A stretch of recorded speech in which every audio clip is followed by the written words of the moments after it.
அனைத்து நல்லுள்ளங்களுக்கும் வணக்கம். நான் உங்கள் ஆர்கே பேசினேன். விக்மசோமோட நெக்ஸ்ட் சேனல் வழக்கமாக உலக செய்திகள். இன்றைய சிறப்பு செய்திகள்.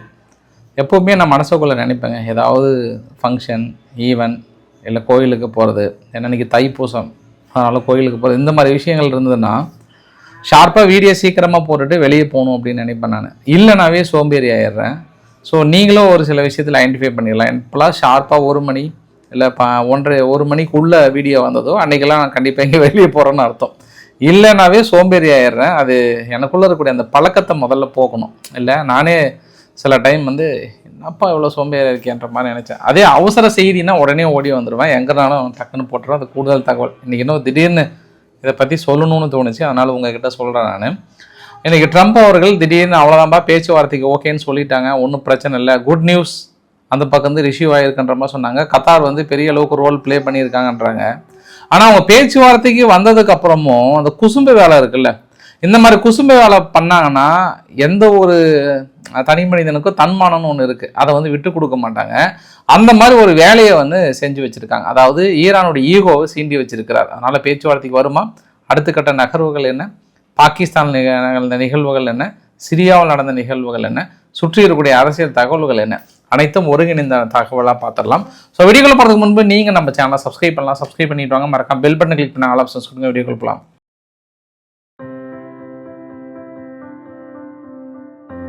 இன்று காலையிலே வந்துருச்சுங்க, ட்ரம்ப் அவர்கள் ஈரான் நெகோசியேஷன் டீலுக்கு அக்செப்ட் பண்ணிட்டாங்க, சீரியஸாக நாங்கள் பேச விரும்புகிறோம் அப்படின்னு சொல்லிட்டாங்கன்னு காலையிலேருந்து ஃப்ளாஷ் நியூஸாக நீங்கள் கூட பார்த்துருப்பீங்க நிறைய செய்திகளில். ஈரானுடைய பிரசிடென்ட் பெசஸ்கியன் அவர்கள் கூட என்ன சொல்லிட்டாருன்னா, எங்களுக்கு யுத்தத்தின் மூலமாக தான் தீர்வு காணணும் அப்படின்லாம் கிடையாது, பேச்சுவார்த்தை மூலயமா தீர்வு காணலாம். So war not A option, எங்களுக்கு அது இன்ட்ரெஸ்ட்டும் கிடையாது, அதற்காக எங்கள் நாட்டை நாங்கள் குறைந்து மதிப்பிடணும் இல்லை, அதுக்காக உயிர்களை இழந்து இது எல்லாமே பேச்சுவார்த்தை மூலயமா தீர்வு காணலாமே அப்படின்னு சொன்னார். சரி, வழக்கமாக பேச்சுவார்த்தை அப்படின்னா பேச்சுவார்த்தைக்கான கிங்கு மிடில் ஈஸ்டில் யார் உங்களுக்கே தெரியும், கத்தார் தான். கத்தாருடைய பிரைம் மினிஸ்டர் முகமது பின் அப்துல் ரஹ்மான் அல்தானி அவர்கள் தான் அந்த பேச்சுவார்த்தையில் உயிர் மூச்சா செயல்படுகிறார். இந்த பக்கம் தெஹ்ரான் கிட்ட பேசுகிறார், எங்கே பேசுகிறார், சவுதியை கூப்பிட்டு பேசுகிறார் அப்படின்னு பல கட்ட முயற்சிகள். ஏன்னா ஃபஸ்ட்டு பாதிக்கப்படுறது அவங்க தானே, ஏதாவது ஒன்றுன்னா கத்தாரில் இருக்கக்கூடிய பேஸ் தானே ஃபஸ்ட்டு அவங்க அடிக்கிறேன்னு சொன்னாங்க.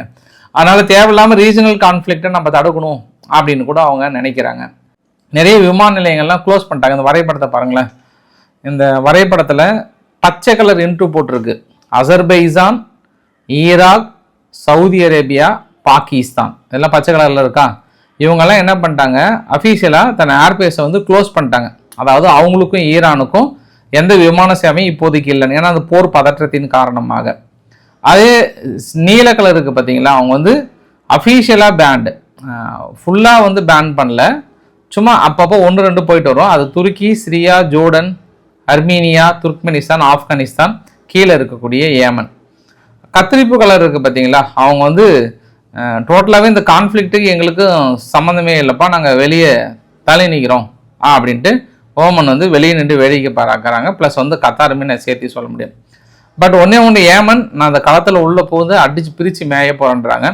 அந்த உள்ளே இருக்கக்கூடிய சின்ன சின்ன எல்லோ கலர் மாதிரி இருக்குல்ல, ஈரானில் எல்லோ கலர், அதுதான் கிட்டத்தட்ட மிலிட்ரி ஃபெசிலிட்டிஸ், அதாவது ஈரானில் இருக்கக்கூடிய மிலிட்ரி ஃபெசிலிட்டிஸ் இருக்கக்கூடிய பகுதிகள்.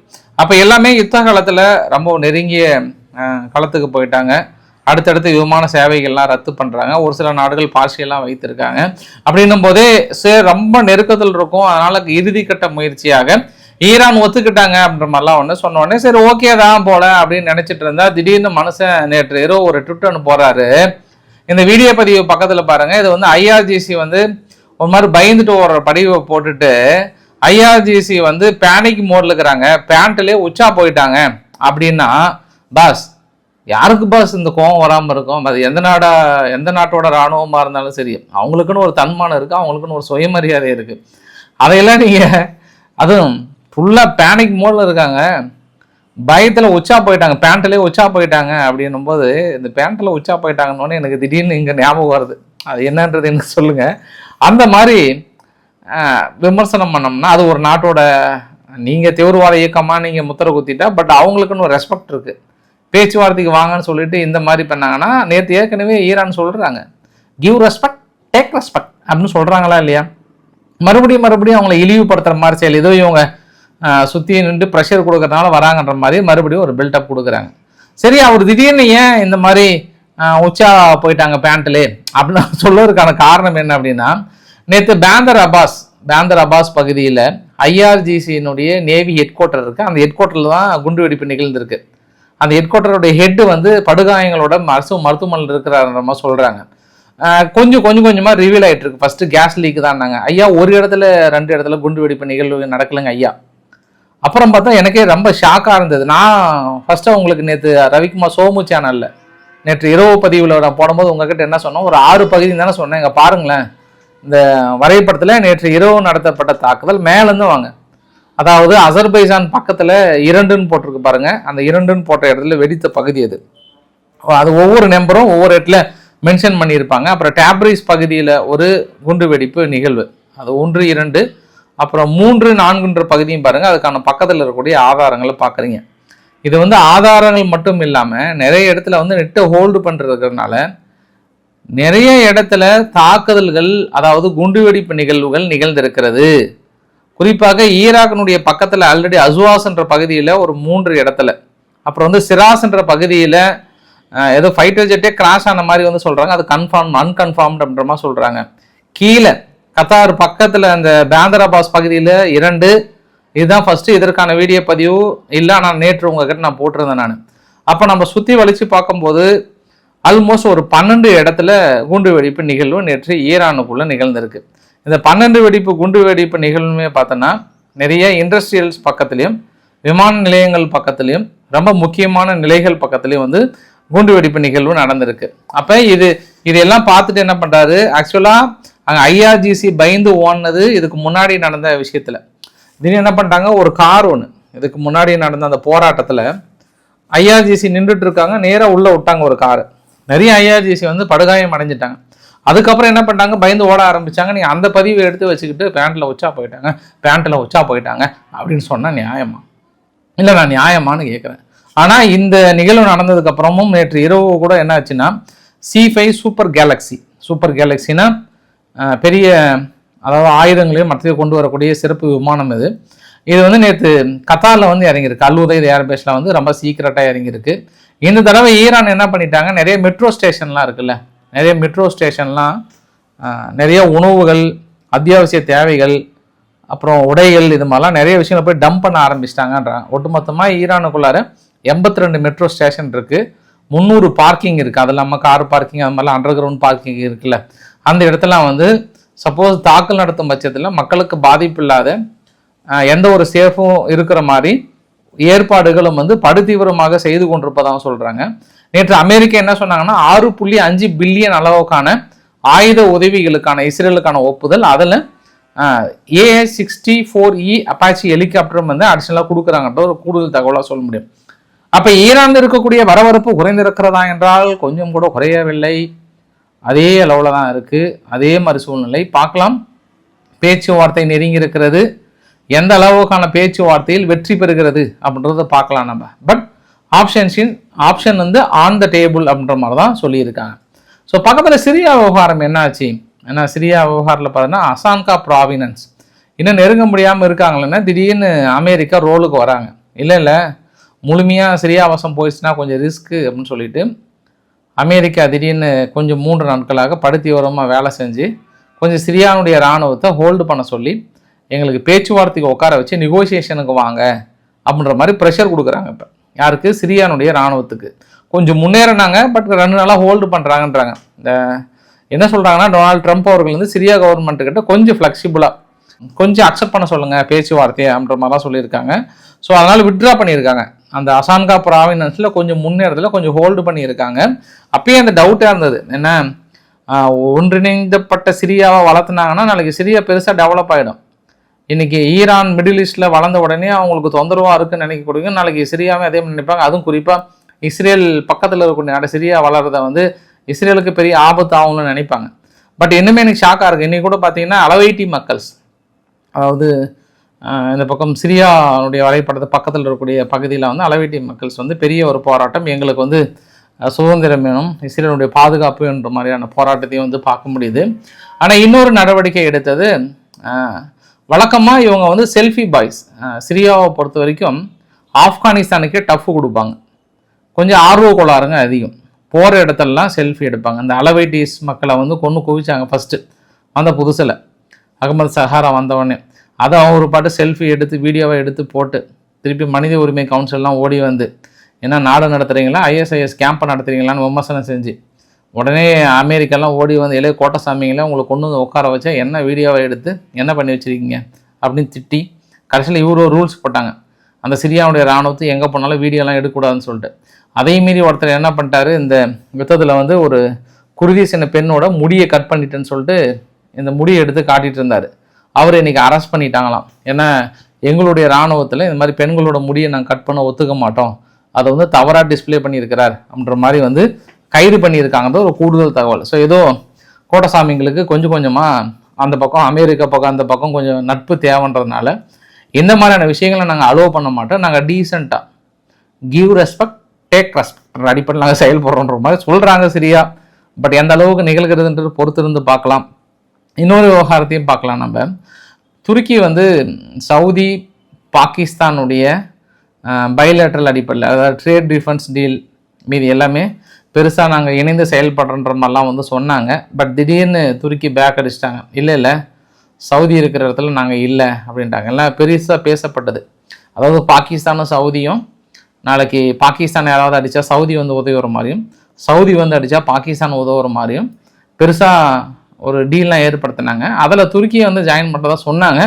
பட் திடீரில் கொஞ்சம் இல்லைப்பா நாங்கள் கொஞ்சம் பின் வாங்கிக்கிறோம் அப்படின்னு சொல்லிட்டாங்க. கியூபா கிட்ட வரும்போது கியூபாவில் வந்து டூரிஸ்ட் யாரும் ட்ராவல் பண்ண வேண்டாம், அந்த ஐஸ்லாண்டு இருக்கக்கூடிய வெளிநாட்டினர் யாராக இருந்தால் வெளியேறிடுங்க, ரொம்ப பதற்றமான ஒரு சூழ்நிலைன்னு சொல்லிட்டு அமெரிக்கானுடைய செனட்டர் வந்து சொல்லியிருக்கிறார். திடீர்னு ஏற்கனவே அமெரிக்கா வந்து அவசர நிலை பிரகடனப்படுத்தின மாதிரி கியூபா மீது கிட்டத்தட்ட ஒரு போர் தாக்குதலுக்கான அறைகூவல் மாதிரி தான் நம்ம சொல்ல முடியும். நம்ம ஏற்கனவே அங்கே கியூபானுடைய பிரசிடென்ட் என்ன சொல்லிட்டாருன்னா, இது வந்து ஒரு இனப்படுகொலை, இது ஒரு நாட்டை சுற்றி வளைச்சி தடுப்பது என்பது அத்தியாவசிய உணவுகளை தடுக்கிறாங்க, அப்புறம் எங்களுக்கு தேவையான எண்ணெய் வளங்களை தடுக்கிறாங்க, இது ஒரு வகையான இனப்படுகொலை, இதை நாங்கள் ஏற்றுக்கொள்ள முடியாதுன்றாங்க. பட் ஏன் திடீர்னு அமெரிக்கா வந்து இந்த அளவுக்கு சொல்கிறாங்கன்னா, இப்போ ரீசெண்டாக ரஷ்யா வந்து ஒரு ஒப்பந்தம் போட்டிருக்காங்க கியூபா கிட்ட.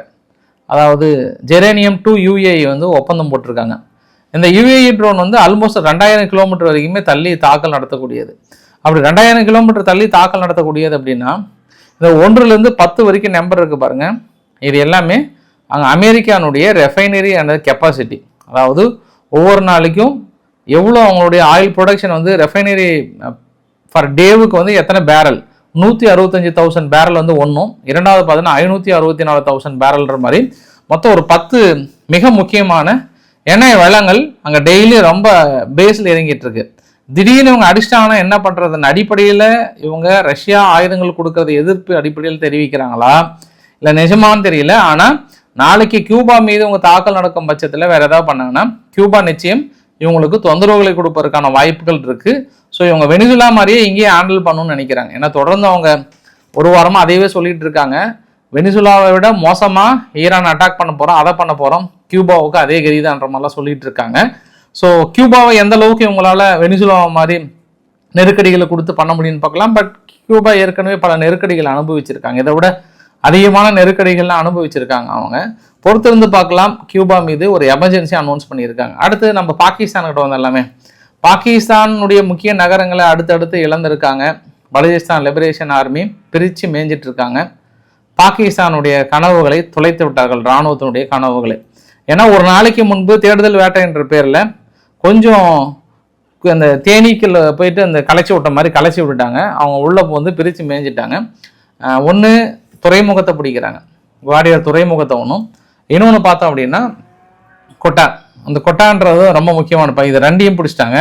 சரி, அவங்க தரப்பு என்ன சொல்றாங்கன்னா 15 சோல்ஜர்ஸ் இறந்து போயிட்டாங்க, 18 சிவிலியன்ஸ் இறந்து போயிட்டாங்க, 133 மிலிட்டன்ஸ் வந்து நியூட்ரலைஸ் பண்ணியிருக்கிறோம் அப்படின்னு யார் சொல்றது? பாகிஸ்தானுடைய இராணுவம் சொல்றாங்க. ஸோ அவங்க சார்பாகவே எவ்வளோ சொல்லியிருக்காங்க? 18 இராணுவம் இறந்து போயிட்டாங்க, 33 சிவிலியன்ஸ் இல்லை 18 சிவிலியன்ஸ் பக்கம் இறந்து போயிட்டாங்க, 15 இராணுவம், 133 பேர் இவங்க பதிலுக்கு அவங்கள சுட்டுட்டாங்கன்றாங்க. ஆக்சுவலாக இங்கே இருக்கக்கூடிய ஒரு சில ஊடகங்கள்லாம் இல்லை மற்ற ஊடகங்கள் ஆங்கில ஊடகங்கள்லாம் என்ன சொல்கிறாங்கன்னா பாகிஸ்தான் ராணுவம் மட்டும் 80 பேர் நேற்று இறந்து போயிருப்பாங்க அப்படின்றாங்க. 18 பேர் வந்து அவங்களுடைய ராணுவத்தை ஆஸ்திரேலியஸா பிடிச்சிட்டு போய் வச்சிருக்காங்க அப்படின்னு இருக்காங்க. ஸோ பலுச்சிஸ்தான் ரெபல் வந்து பெரிய அட்டாக் பண்ணியிருக்காங்க. இந்த தடவை பாகிஸ்தானு ஏதாவது ஒரு வகையில் லாக் அவுட் பண்ண போறாங்கன்ற மாதிரி தான் சொல்லியிருக்காங்க. நேற்று இரவு விடிய தாக்கல் நடத்தியிருக்காங்க. ஆப்ரேஷன் ஈரோப் வந்து எங்களுக்கு முழுமையா விடுதலை கிடைக்கும் வரை இந்த போராட்டங்கள் தொடரும்னு இருக்காங்க. நான் இன்னைக்கு கொஞ்சம் ஒரு சில வரைபடங்கள் என்ன கிடைக்கல, மேபி இன்னைக்கு இரவுக்குள்ள கிடைச்சிரும். நான் இரவு பதிவுனா ரவிக்குமார் சோமு பதிவில் எனக்கு கிடைச்சிரும். ரொம்ப டீட்டெயிலாக எங்கெங்க அட்டாக் பண்ணியிருக்காங்கன்றது கிடைச்சிரும். அது உங்களுக்கு டீட்டெயிலாக போடுறேன். எந்தெந்த நகரங்களை தனது முழு வசப்படுத்தி இருக்காங்கன்றதையும் நான் கூடுதலாக சொல்கிறேன். நான் ஏன்னா கொட்டான்ற பகுதியை முழுமையாக அவங்க அடைச்சிட்டாங்க, உள்ளே வர முடியாத அளவுக்கு. இவங்க பாகிஸ்தான் ராணுவம் நேற்று ஃபுல்லாக ஹெலிகாப்டர்ல இருந்து ஃபுல்லாக ட்ரோன் தாக்குதல் நிகழ்த்தினாங்க. எல்லாம் இவங்களும் வந்து டஃப் கொடுத்துட்டு இருக்காங்க. இருந்தாலும் பொதுமக்கள் கையில் இருக்கிறனால அவ்வளோ சீக்கிரம் எடுத்தவங்க நடவடிக்கை எடுக்க முடியாது. பாகிஸ்தான் ராணுவத்துக்கு மிகப்பெரிய ஒரு தலைவலி, பேசாமல் அவங்க பலுச்சிஸ்தானை பிரித்து கொடுப்பது தான் சால சிறந்ததுன்னு நினைக்கிறேன். அந்த அளவுக்கு ரொம்ப டஃப்பாக போயிட்டுருக்கு, பிரித்து மேய்ஞ்சிட்ருக்காங்க. இது அங்கே இருக்கக்கூடிய தகவல்கள். அப்படியே நம்ம பங்களாதேஷ் வந்தோன்னா, பங்களாதேஷ் எலெக்ஷன் நெருங்க ஒரு நாளைக்கு ஒருத்தரை போட்டு தள்ளிட்டு இருக்காங்க, ஒரு நாளைக்கு ஒருத்தரை போடுறாங்க. நேற்று மிக முக்கியமான பிஎன்பியினுடைய ஒரு முக்கிய தலைவர் ஒருத்தரை வந்து போட்டாங்க. ஒரு நாளைக்கு அப்புறம் என்னென்னா, ஒரு பத்திரிகையாளர் ரவுசானா ஆரான்னு சொல்லிட்டு அவங்களும், அப்புறம் வந்து குலோப் கிபாரின்னு சொல்லிட்டு 2 பத்திரிகையாளரும் அவங்களோட அவங்க மனைவி வந்து கிரிட்டிக்கல் கண்டிஷனில் இறந்து போயிட்டாங்க தனி ஃப்ளாட்டில். பட் அவர் வந்து கிரிட்டிக்கல் கண்டிஷனில் உயிருக்கு போராடிட்டு இருக்கிறார்ன்ற மாதிரி சொல்கிறாங்க. இவர் தொடர்ந்து ஒரு சில கட்சிகளினுடைய நிலவரங்களையும் அங்கே பங்களாதேஷ் நிலவரங்களையும் வந்து பத்திரிகைகள் எழுதிட்டு இருந்த அடிப்படையில் போட்டாங்கன்ற மாதிரி சொல்கிறாங்க. ஸோ விசாரணை மேற்கொண்டுட்டு இருக்கோன்றாங்க. இது நிஜமாவே நியாயமான எலெக்ஷன் நடக்குதா இல்லை வேற ஏதாவது காட்டாட்சிகள் நடக்கிறதா என்று தெரியவில்லை. பங்களாதேஷில் இன்னும் எலெக்ஷன் அன்னைக்கெல்லாம் நம்மளால கெஸ் பண்ணவே முடியாது. அவன் துப்பாக்கியை வச்சுக்கிட்டு என்னென்ன பண்ண போறான்னு தெரியல. பார்க்கலாம், பொறுத்து இருந்து. பிப்ரவரி ஸ்டார்ட் ஆயிடுச்சுல்ல, இந்த 1ஆம் தேதி நோட் பண்ணிக்கோங்க. இனி பங்களாதேஷில் எலெக்ஷன் நடக்கிறதுக்குள்ள எலெக்ஷனே நடத்த வேணான்ற சூழ்நிலைக்கு கொண்டு வந்தாலும் கொண்டு வந்துடுவாங்க. ஏன்னா அங்கே உட்காந்துக்கிற தலைவர் அது மாதிரி. அவர் யாரு? அவங்களுடைய யூனுஸ் அரசாங்கம் வந்து எலெக்ஷன் என்றால் மறுபடியும் ஒரு 6 மாதம் நம்ம பொழப்பு ஓட்டிக்கலாம்னு நினைக்கக்கூடிய ஆள் தான். பார்க்கலாம், அதையும் மீறி எலெக்ஷன் நடக்கிறதா என்ன பண்ணுறதுன்னு பார்த்துடலாம். நம்ம நேற்று ரஷ்யா உக்ரைன் மீது நடத்திய பெரும் அளவுக்கான தாக்குதல்ல மால்டோவாவுக்கு போகக்கூடிய மின்சாரங்கள் தடைப்பட்டதனால நேற்று இரவு முழுவதும் மால்டோவாவுக்கு ஒரு சொட்டு மின்சாரம் கூட இல்லாமல் தடுமாறிட்டாங்களாம். மால்டோவா ஓடி வந்து எங்கள் நாட்டில் மின்சாரம் இல்லாததுக்கான காரணம் ரஷ்யா தானே சொல்ல. ரஷ்யா ஓடி வந்து எப்போ உங்கள் நாட்டுக்கு மின்சாரம் போனால் நான் உங்கள் நாட்டின் மீது தாக்கல் நடத்தினா, நாங்கள் உக்ரைன் மீது எல்லையில் பகுதியில் தாக்கல் நடத்தினோம். அதுவுமே உக்ரைன் நடத்திய தாக்குதல் தான், நாங்கள் பெருசாக நேற்று நடத்தவே இல்லை. ஆனால் நீங்கள் ஓடி வந்து தான் தோன்றித்தனமாக எங்கள் மீது குற்றச்சாட்டு வைப்பதை எங்களால் ஏற்றுக்கொள்ள முடியாதுன்னு இருக்காங்க. எஸ்டோனியா தன்னை எல்லை பகுதியை, ரஷ்யாவோட எல்லை பகுதியை முழுமையாக நாங்கள் க்ளோஸ் பண்ணுறன்ற மாதிரி வந்து சொல்லியிருக்காங்க. பொறுத்திருந்து பார்க்கலாம். வீடியோட நிறைவு பகுதியில் நேற்று ரொம்ப பரபரப்பாக பேசின நியூஸ் ஒன்று. அதாவது யூகேவில் ஒரு ஹஸ்பண்ட் ஒய்ஃபு, ஹஸ்பண்டோட பேர் வந்து ஸ்டீவன் மில்ஸ், அப்புறம் அவங்க ஒய்ஃப் பேர் வந்து டிஃபானே. இவங்களுக்கு ஒரு பையன் ஒன்று பிறக்கிறாங்க. அந்த பையன் பிறந்ததில் பட் இவங்க 2 பேரும் வெள்ளை நிற மக்கள், ஆனால் அந்த பையன் வந்து கருப்பின மக்களாக பிறந்திருக்காங்க. அப்போ இவங்களுக்கு டவுட்டு பாருங்கள். அதுவும் 1 வருஷம் 2 வருஷத்துக்கு அப்புறம் கழித்து இவங்க டிஎன்ஏ எடுத்திருக்காங்க. டிஎன்ஏ எடுத்ததில் இவங்க 2 பேருடைய கலப்புமே கிடையாது, அந்த பையன் சம்மந்தமே இல்லைன்னு சொல்ல. அப்போ இவங்க ஹாஸ்பிட்டலில் போயிட்டு முறையிட்டு இருக்காங்க. ஹாஸ்பிட்டல் சரியான அளவுக்கு விளக்கங்கள் கொடுக்கல. அப்புறம் கேஸை ஃபைல் பண்ணி அதுக்கப்புறம் மருத்துவரை கூப்பிட்டு விசாரிச்சா இருந்தது. இவங்களுடைய அந்த லேடியோட இதில் வந்து விந்தணுக்கள் செலுத்தும் போது வேற யாரோடைய விந்தணுக்களை வந்து செலுத்துறாங்க. அது வேண்டும்னே பண்ணிட்டு இருக்காங்களா. 5 வருஷமா இந்த மருத்துவமனை இப்படி தான் இயங்கிட்டு இருக்குன்ற ஒரு பகீர் தகவலை சொல்லியிருக்காங்க. அப்போ அந்த மருத்துவமனைக்கு போயிட்டு குழந்தையை பெற்றுக்கும், அதாவது செயற்கை முறையில் பெற்றுக்கிறாங்க இல்லையா, அந்த கருத்தரிப்பு முறையில் பெற்றுக்கிறாங்க இல்லையா. அப்போ இவங்களோட குழந்தைகள்லாம் யாருமே அவங்கவுங்க குழந்தைகள் இல்லை அப்படின்றதுல அந்த மருத்துவமனை வந்து பகீர் சொல்லியிருக்காங்க. வழக்கமாக இந்த மாதிரி சீன்லாம் நம்ம படத்தில் தான் பார்த்துருக்கோம். நிறைய குழந்தைகள் இது மாதிரி பண்ணுறாங்க செய்கிறாங்கன்னு வில்லத்தனமாக நிறைய பண்ணுவாங்கன்றாங்க. ஆனால் நிஜத்தில் பார்த்தோம்னா இன்னைக்கு யூகேல பண்ணி வச்சிருக்காங்கன்ற மாதிரி தகவல். அதுவும் கடந்த 5 வருடமாக இதுதான் வேலையாக பார்த்துருக்காங்கன்ற ஒரு பகீர் தகவல் சொல்லியிருக்காங்க. ஃபாக்ஸ் நியூஸ் சேனலில் போட்டிருந்தாங்க ஒரு செய்தி தொகுப்பாகவே. அப்புறம் ட்ரம்ப் அவர்கள் வந்து இனி இந்தியா வெனிசுலா கிட்ட வாங்கும், ஈரான் கிட்ட வாங்காது, நான் வந்து இந்தியா கிட்ட சொல்லிட்டுன்றாரு. இதை இவர் தான் இப்போ இந்தியானுடைய எக்ஸ்போர்ட் மினிஸ்டர் மாதிரியும் இல்லை ட்ரேட் மினிஸ்டர் மாதிரியே வந்து பேசிகிட்டு இருக்கிறாரு. யார்? ட்ரம்ப் அவர்கள். கூடுதல் தகவல், எப்ஸ்டீன் ஃபைல் நேற்று ரிலீஸ் ஆனதுலேருந்து இந்தியா பேர் அடிப்பட்டது. இப்போ இந்திய பிரதமர் மோடி அவர்கள் இஸ்ரேலுக்கு போனார், அங்கே போயிட்டு டான்ஸ் எல்லாம் போட்டார். அதுக்கப்புறம் ஒரு சில ஒப்பந்தங்கள் அடிபட்டதா சொன்னாங்க. பட் இங்கே சொல்லிட்டாங்க, இந்திய பிரதமர் மோடி அவர்கள் போன 2017 அந்த ஃபைல்ஸில் மென்ஷன் பண்ணது வேற வருஷம், அடிப்படை ஆதாரமற்ற ஒரு குற்றச்சாட்டுன்னு சொல்லியிருக்காங்க. இருந்தாலும் காங்கிரஸ் தரப்பில் வந்து ஏற்றுக்கவே முடியாத, மன்னிக்க முடியாத குற்றம், எப்படி ஒரு பிரதமர் போய் டான்ஸ் போடலாம் சொல்லுங்க அப்படின்னு கேட்டிருக்கிறது காங்கிரஸ் அரசாங்கம். ஏன்னா அவர் அங்கே போயிட்டு டான்ஸ் போட்டார் அப்படின்ற மாதிரி வந்து சொல்லியிருக்காங்க. இது ஒரு பெரிய ஒரு விவகாரமாக வெடித்திருக்கிறது. அதான் பாருங்கள், இந்த எப்ஸ்டீன் ஃபைலுக்கு மூலாதாரமே அங்கே ட்ரம்ப் அவர்கள். அவரே மனுஷன் கூலாங்க பிரித்து மேய்ஞ்சிட்டு இருக்கிறாங்க.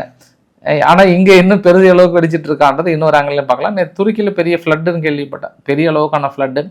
கொஞ்ச நாளைக்கு முன்னாடி தான் பெருசாக பனி புயல் அது மாதிரிலாம் இருந்தது. பட் திடீர்னு ஃப்ளட் வந்த பதிவுகள் அங்கேருந்து வந்த வண்ணமாக இருக்கிறது கூடுதல் தகவல். இவ்வளோ பேசுகிறாரு கோட்டசாமி, யார் ட்ரம்ப் அவர்களை சொல்கிறேன்.